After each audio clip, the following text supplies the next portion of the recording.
Našu iduću lokaciju samo lani posjetilo je 1.200.000 ljudi. Radi se o legendarnim dubrovačkim zidinama kojima se turisti iz čitavog svijeta dive, ali i postavljaju neka prilično čudna i zabavna pitanja.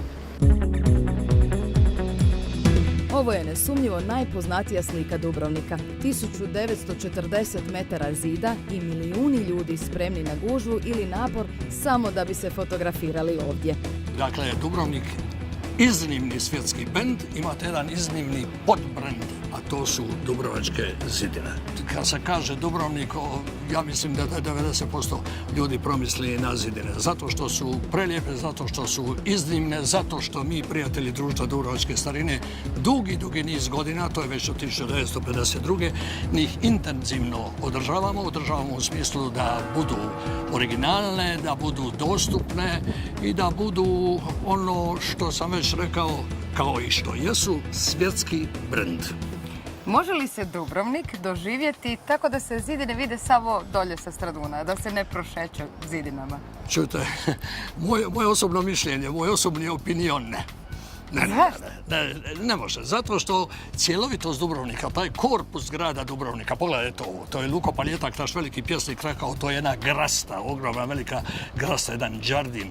To se može doživjeti u cijelini ako ste na Dubrovačkim zidinama. Zato bi savjetovao neka ne izbjegava zidine. Pored toga što su zidine duge 2 km, pored toga što zidine imaju 1200 skalina, doći u Dubrovnik, ne vidjeti zidine, to je, znate, doći u Rim pa ne vidjeti papu. Dakle, zidine su nešto što svakome mora biti prioritet, ali ćete, ne treba tu ljude puno natjerivati da mu to bude prioritet. Oni jednostavno hrle na zidine. Prošle 2017. godine 1.200.000 ljudi se popelo na zidine. Ove godine očekujemo, i ovo će biti dobra sezona, jedna uspješna turistička sezona, očekujemo da će to za nekoliko postotaka biti naviše.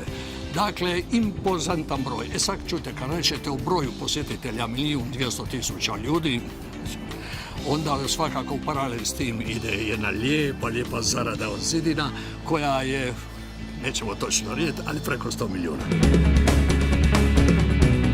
Zidine donose zaradu, ali i nevjerojatne priče. I to uglavnom turista koji na njih hodočaste iz udaljenih dijelova svijeta.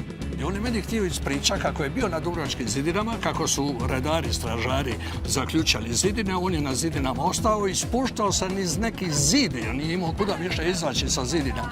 A jedna gospođa je s jednom maštenom vode sa prozora vičući njega zalila. On je rekao, veći doživljaj meni bio taj što me gospođa zalila maštelom vode nego što se obišao zidine.